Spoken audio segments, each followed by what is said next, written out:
इस बार ITI TO प्रशिक्षण अधिकारी जो वैकेंसी आई हुई है उसमें एक नया पोस्ट ऐड हुआ है और इस नए पोस्ट का नाम है, देखिए पोस्ट कोड 11 में आप देखेंगे सीधी भर्ती प्रशिक्षण अधिकारी सामाजिक अध्ययन।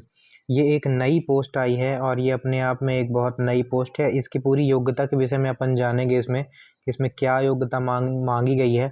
इसमें कुल 22 पद आए हुए हैं, जिसमें से देखिए अनारक्षित जिसे अनरिजर्व कहते हैं, उस ओपन कैटेगरी में इसमें 4 पद हैं और महिलाओं के लिए 2 पद हैं और इसमें भूतपूर्व सैनिक के लिए भी 1 पद है। टोटल 7 पद UR में आए हुए हैं। EWS के लिए इसमें 1 पद मेल के लिए है और 1 पद फीमेल के लिए है। इसी तरह से SC के लिए 2 पद मेल 1 पद फीमेल और ST के लिए 3 पद मेल 1 पद फीमेल और अन्य पिछड़ा वर्ग में जो है 3 पद मेल और 2 पद फीमेल के लिए आए हुए हैं। ठीक है, टोटल इसमें ओपन कैटेगरी में 13 पद, महिलाओं के लिए 7 पद सभी कैटेगरी को मिलाकर, और भूतपूर्व सैनिक के लिए 2 पद जो है इसमें आरक्षित किए गए हैं। टोटल मिलाकर इस तरह से 22 पद हो जाते हैं। ठीक है, और इसका वेतनमान क्या है, 32,800 से 1 लाख जो कि 1,03,600 रुपये तक का इसका वेतन मान जाएगा। ठीक है, तो अप्रॉक्स इसकी स्टार्टिंग जो सैलरी आपको मिलेगी 40K के समथिंग स्टार्टिंग सैलरी इसकी मिलेगी। अब इसकी शैक्षणिक योग्यता के विषय में देख लेते हैं। तो हायर सेकेंडरी के तहत 12वीं परीक्षा अंग्रेजी विषय के साथ उत्तीर्ण की हो। तो ऐसा मुझे नहीं लगता कोई विद्यार्थी ऐसा होगा जो 12वीं परीक्षा जो है अंग्रेजी विषय में उत्तीर्ण ना करता हो।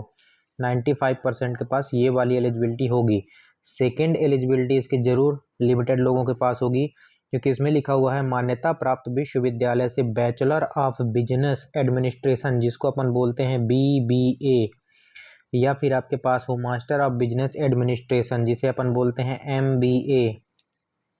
इसके अलावा अगर ये ना हो तो आपके पास समाज शास्त्र, समाज कल्याण या अर्थशास्त्र जिसे इकोनॉमिक्स बोलते हैं, इसमें स्नातक डिग्री भी आपके चलेगी।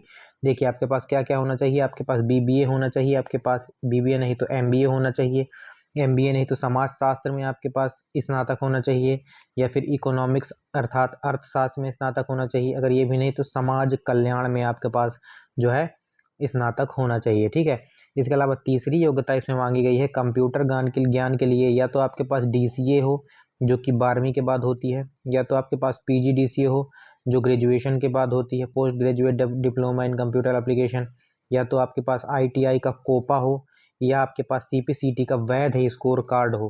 तो आप याद रखिएगा CPCT का स्कोर कार्ड इसमें वैध मांगा गया है। तो CPCT का स्कोर कार्ड आपका वैध तभी हो जाता है जब आप उसकी रिटन परीक्षा को पास कर लेते हैं। रिटन परीक्षा उसकी होती है 75 नंबर की, और अगर आप उसमें 38 नंबर या उससे ज़्यादा नंबर पाते हैं तो आपका CPCT का स्कोर कार्ड वैध माना जाता है। ठीक है, तो इसमें सिर्फ इतना लिखा हुआ है कि वैध स्कोर कार्ड होना चाहिए कंप्यूटर में CPCT का। ठीक है, या फिर कंप्यूटर की उच्च योग्यता में आपके पास आ जाता है, या तो आपके पास MCA हो या BCA हो या BE कंप्यूटर साइंस हो, ये सारी चीज़ें। ठीक है, ये सारी चीज़ें होंगी तो भी आपको जो है इसमें आप एलिजिबल होंगे।